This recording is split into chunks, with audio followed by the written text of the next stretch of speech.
Hello, welcome to PWRN. I'm your host, Taurus Toussaint. And I got a special guest tonight, Carl Henry. Somebody I've been knowing for a while, as I said before. And but tonight, man, I just kind of want to like give people a little context on who I am. And one thing about this, man, when I first started doing this show, you know what I'm saying, the whole point was to take all my experiences, everything that I learned, and share that with people. You know what I'm saying? Like it's hardly a moment to where when I'm just randomly talking about something, right? You know what I'm saying? Like the things that I talked about, man, like I actually took the time and to look into what I'm talking about to make sure that when I'm talking about something, I pretty much know what I'm talking about. Basically, what I'm saying is that the conversations that I be having, you know what I'm saying, I always try to put a person in a position to where if they want to go outside of what I do to look into the things that I'm talking about, they're able to go elsewhere and see that that what I'm talking about is actually factual. It's not totally based around opinion, and that's like one of the main focuses of what I do. This isn't really like some of this is opinion piece, but most of it is that I try to give people like real information. But tonight, man, I'm kind of super excited. You know what I'm saying? I'm glad to have this guy on tonight. You know what I'm saying? This dude got a voice. You know what I'm saying? It's live as always. Is always lit, you know what I'm saying? Go check that out, and you definitely keep the conversation interesting. No, I appreciate that, man. In response to that, it's an honor to be here.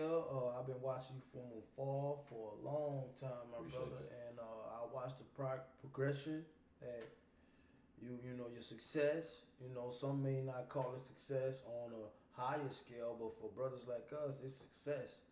And I'm nothing but honored to be here to speak with you about matters that we're going to speak about and get into tonight, and let's get it.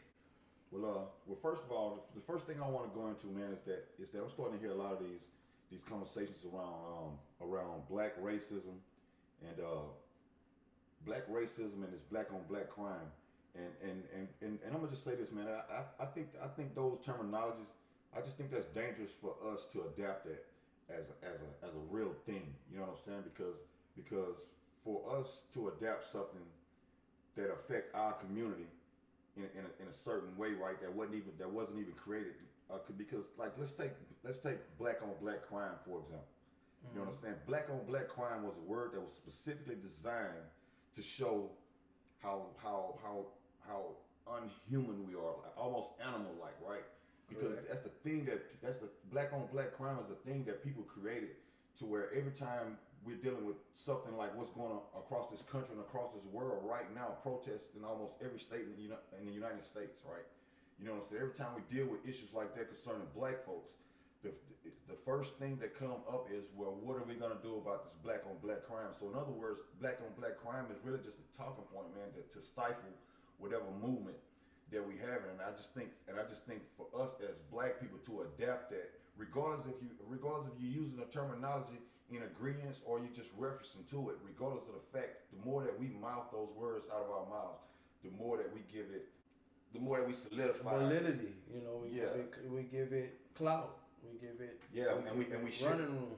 And we shouldn't do that. You know what I'm saying? Because that's dangerous for the conversation moving forward. You know what I'm saying? Because especially like think about later on when our kids get older and they're having the same conversation that we having right now, and every time that conversation get clouded with, well, what about black on black crime?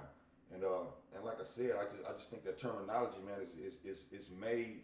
It was specific to make us look like animals, like we're just violent by nature.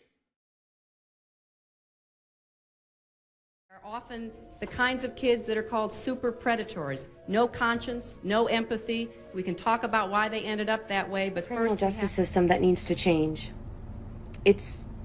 You guys need to change within.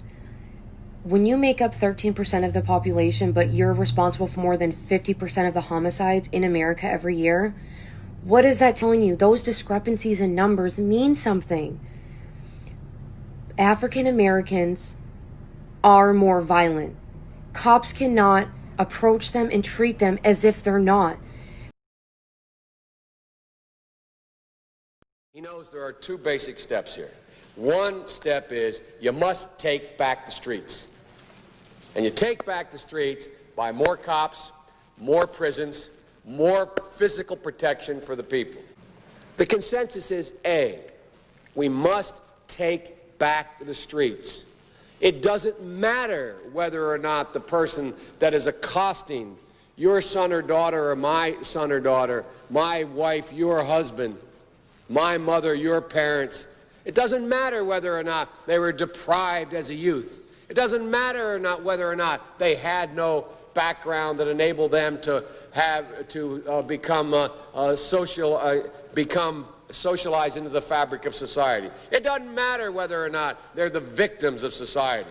The end result is they're about to knock my mother on the head with a lead pipe, shoot my sister, beat up my wife, take on my sons. So I don't want to ask what made them do this.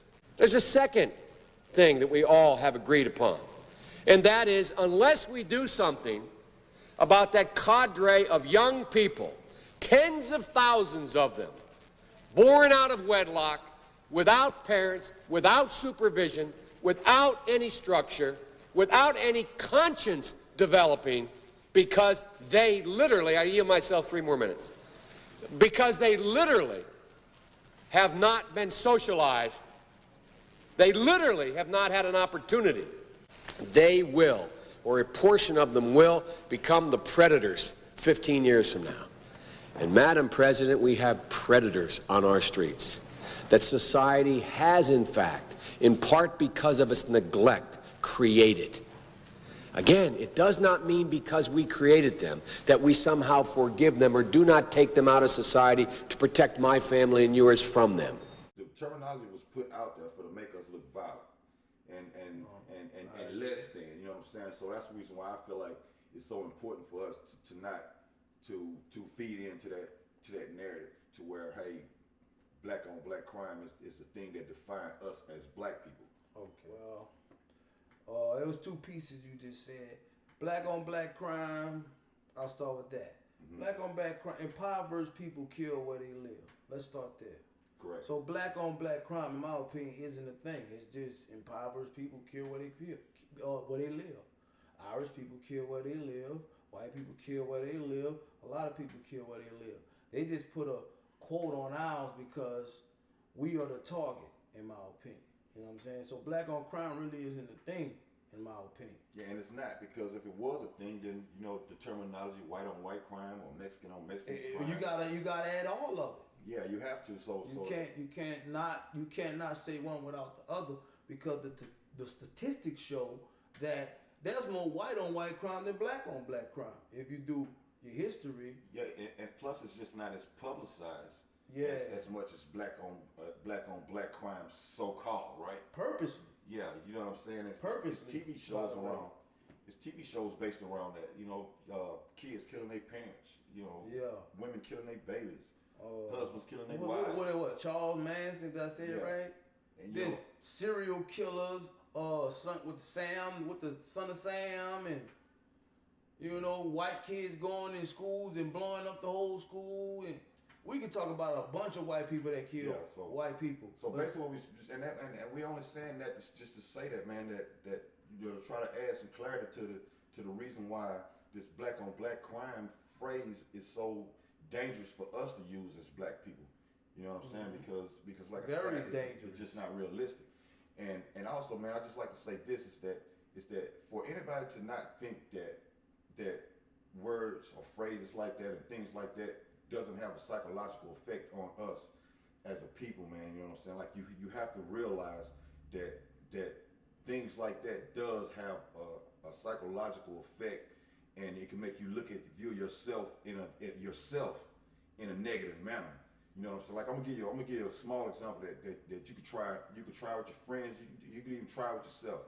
And I'm gonna just show you the psychological effect that things could have on you. Now just check this out. Just listen to what I'm saying. Now watch this. Drug dealer. Okay. Criminal. Con-agra. You know what I'm saying? Like the first thought to your mind is a black person. Oh. Yeah. You see Correct. You see what I'm saying? I was trying to follow you, but yeah, I see what you mean. Now Yeah. watch this. Yeah, you're right. Absolutely right about that. Doctor, lawyer, congressman. White man. You see what I'm saying? First thought. First thought. You know what I'm saying? So that's just to show you that how things can have a psychological effect on you without anybody pushing that on you verbally. I could take it even further. Entertainer, athlete. Yeah, prime examples. You know what I'm saying? And That's our only avenues. so with that being said, just understand that. You know, is that we gotta pay closer attention to the things that we say and the things that we do. And when it comes to black on black crime, you know, and I really hate using that phrasing. You know what I'm saying? That's not to say that I'm saying that we don't have a problem in our community when it comes to black people killing black people. You know what I'm saying? I just think that, you know, that's those issues are crime in our neighborhood, and so basically, man, what we're trying to combat is just crime in our neighborhoods.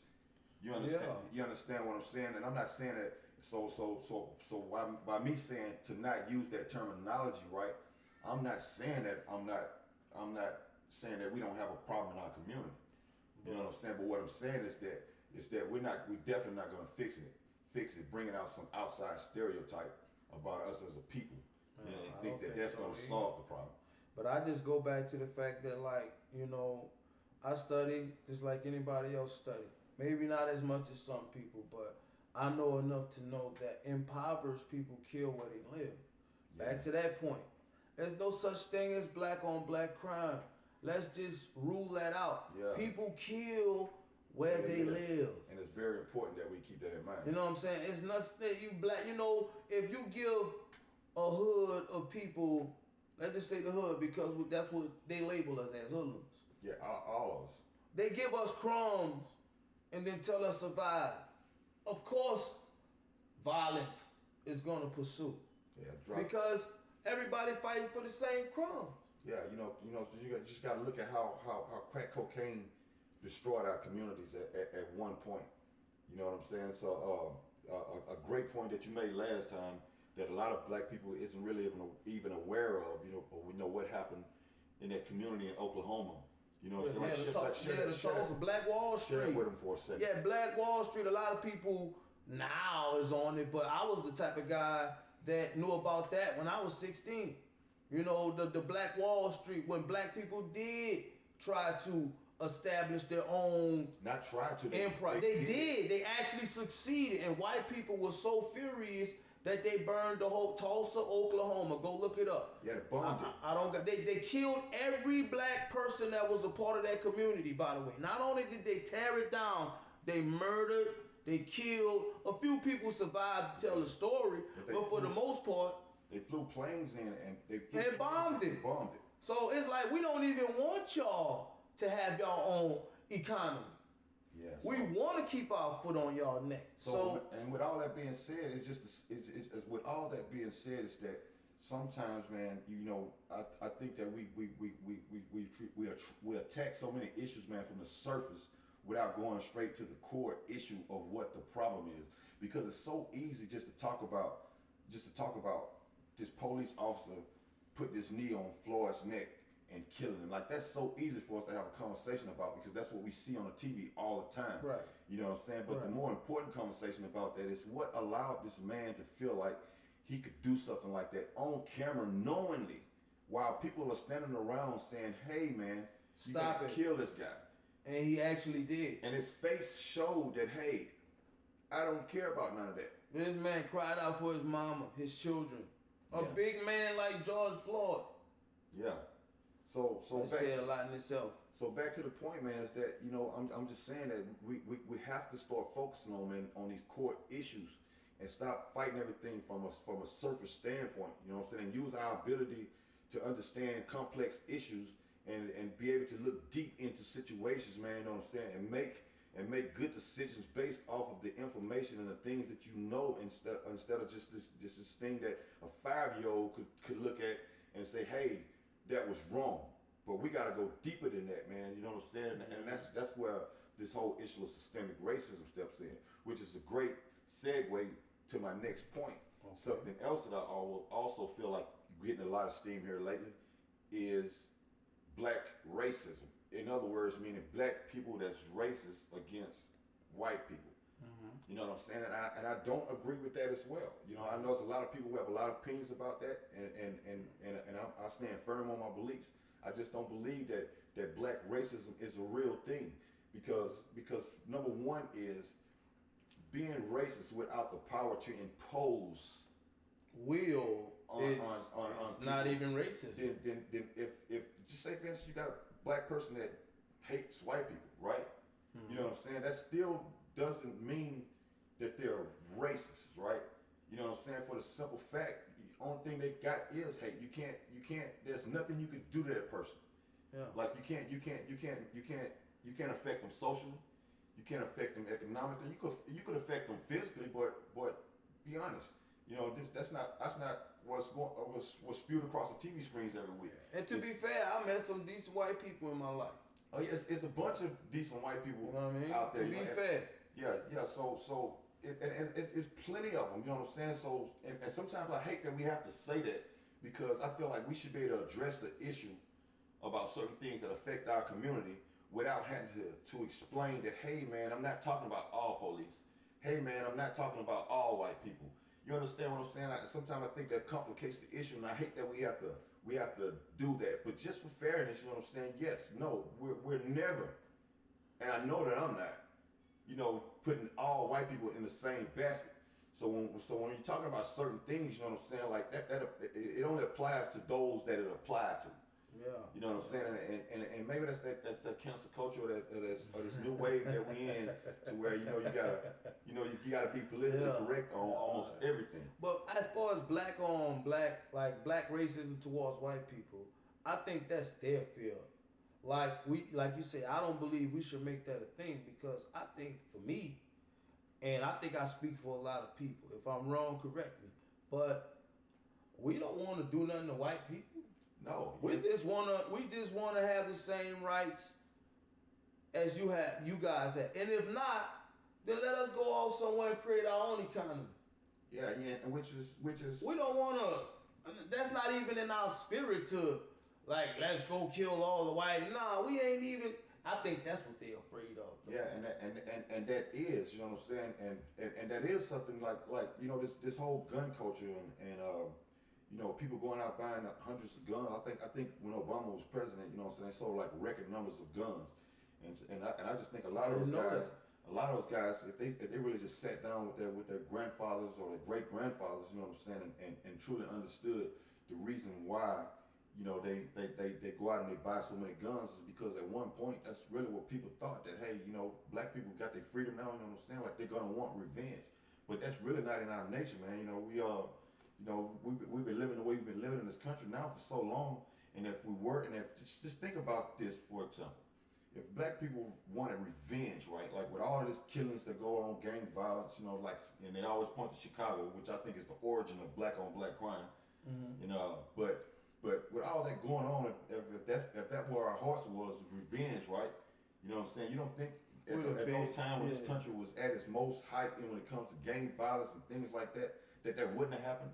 Yeah. Where we rushing into like certain neighborhoods and robbing people and bombing them, and you know what? Things like that. I don't even think that's what we want. So that's a good point. Like, let's not let this black racism against white people carry any steam. Yeah, because it's just not true. Because it's just not a real thing, and the reason why I think that it's not important, because we have to think, man, that later on. Because there's no magic pill that's going to turn this thing off. I know there's a lot of things going on in this country right now with the protests and things looking good, and there's a lot of people that's optimistic and hoping that some change come about. And I'm not saying that I don't believe no change come about, because I most definitely hope it does. But my point is that we got to realize, man, that our kids are going to grow up one day, and they're going to have these same conversations that we're having right now. Right. You know what I'm saying? Yeah. And when they're addressing issues that affect them racially, right? And then you're having serious conversation. Like, can you imagine someone 20 years from now having your daughter's having a conversation about racism, and then somebody could look your daughter straight in the face and say, well, what are we gonna do about black racism? You know what I'm saying? And then my daughter had to sit there and explain to them, you know, this superficial thing about black racism. And just to give you a better example of what I'm talking about, I just think black racism is the same as all lives matters, right? Yeah. All lives matters. We know that to be true. Exactly. You know what I'm saying? But you see how all lives matter at one point stepped into the conversation and complicated the whole issue when Black Lives Matters first got out there on the front lines of protesting and addressing issues that's going on in this country right now in terms of systemic racism and police brutality. Right. You know what I'm saying? So that's why I think that it's vitally important that we don't adapt those terminologies, because it's definitely going to complicate our situations going forward. Yeah, that's just not something I shy away. I don't shy away from. Like, ever since my child was old enough to understand 1, 2, 3, 4, 5, 6, 7, 8, 9, 10. You know, I put little bits and pieces of her in it, you know, because, you know, as a young child, they don't understand it. And you got to give them certain levels of it. But now she's of the age where she understands. So I never shied away from the conversation with my child. Like, hey, look, we're going to talk about what's real in the world. Nah, just because we talking about that don't mean you go out there and act a fool because you find out our history and what white people really did to us. Nah, that don't mean that. That just mean understand your playing field. Be able to articulate yourself in ways that separate you from your contemporaries. Yeah. Be bigger. Be the bigger person, in other words. Yeah, and that's a great point, because that's a great point, and this kind of goes back to, and we're finna get ready to wrap it up. Okay. But, you know, this goes back to the point that, you know, as black people, man, we have to stop letting, you know, those senseless murders that happen in our communities, you know, define us as a people. Because I don't know about you, but that don't define me as a people. And not because at all. I don't know if people went on Front Street this year and watched all those beautiful black faces that would have walked across that stage if it wasn't for COVID-19 this year. Mm-hmm. You know what I'm saying? Like, you know, I have a cousin who lived on the other side of town in those neighborhoods, man, like, and raised her kids there their whole life, as well as an auntie. You know what I'm saying? And she got, and right now she got 2 kids going to college. Absolutely. You feel what I'm saying? So what I'm saying is that all that attention, that esteem that we focus so much on the senseless violence that's happening in our neighborhoods, let's not forget that it's a lot of people out there that's doing the right thing. I'm talking about not just grown folks. I'm talking about kids. My daughter being one of them. Yeah, you know, like so all I'm saying is that if anything, I'll give it equal attention, but I'm not gonna let these senseless violence act that happen in our community define us as a people, and I'm definitely not gonna let it define me as a people. Yeah, me either. I mean, I first of all, I gotta say this, you know, because I know we in closing, but when I was an adolescent, I had adhered to that culture too. So in some ways, I'm hypocritical to the youngsters that's living like that, you know. But I don't approach them like most cats approach them. Like, yo, what you doing is gonna you're gonna be in jail or dead. I'm gonna be like, yo, look, bro, I've been where you at, probably worse. I ain't saying not be what you is, but if you're gonna be what you is, you better smarten up, because I know too much about your business and I ain't even supposed to know. Yeah. Nah, that's kind of off the point, but I'm just saying, like, you know, and that's the whole purpose of this show, man. Is to enlighten people, man. You know, to share our lives experiences. You know what I'm saying? I done made mistakes. I done been there. You know what I'm saying? And that's the whole point, man. Is that I'm not trying to shy away from anything that I've done in my past. I'm not going to be judged by that, because that's sort of like the environment that we're in right now, to where every time a murder or something happened with police brutality, you know, your background comes up. Absolutely. And I just want people to know that every time that happens, just know that they're talking about me. That's me. That's me. That's like I can go out tomorrow, man, with my criminal background, and right, and I could be murdered because of something that I did when I was 25 years old. It could be justified simply because on my sheet, my rap sheet. Yeah. So and I'm black. And all this to just show you, man, how important it is to not fall for those tactics, man, and promote that negativity about our own race in our own community. And So I hope people was enlightened by this, you know what I'm saying, and hit that like button and share this with people. Like, subscribe, share, and that's very important. Join in the conversation, man. Like I would love to get your feedback on this. You know what I'm saying? Like let me know what's your thoughts. And if you ain't comfortable leaving a comment in the comment section, inbox me. You know, and I'll me and him.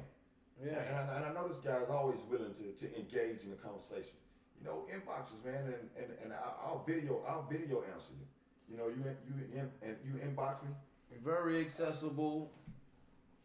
I believe I was put here to enlighten the youngsters, the youth, because my experience was so raw. I have no choice but to, let somebody know. Same as this brother next to me. You know what I'm saying? He created an empire, in my opinion, of something that I felt like I didn't know it was gonna be exactly this, but I knew this brother was gonna be great at something. So, man, it's powerful words from powerful brothers who really mean for their people. That's not to say nobody else matters, but at this point, I don't care what nobody think. My people matter. Yeah. And that's what I'm fighting for now. And you never let nobody kill your voice. You know, because if what we're trying to do and the messages we're trying to convey, if you always limit yourself to, well, what can I say to not offend anybody or not to hurt anybody's feelings, you're never gonna say anything. Mm-hmm. You know what I'm saying? Because your method is your method. Like everybody got their own methods of how they want it, or how they want to impact their surroundings and their community. You know what I'm saying? So believe in your strategy, believe in your method, and don't let nobody kill your voice, man. Because there's a lot of different ways to reach people out there. You know what I'm saying? And just remember this right here. This is one of them. Thanks everybody for listening tonight.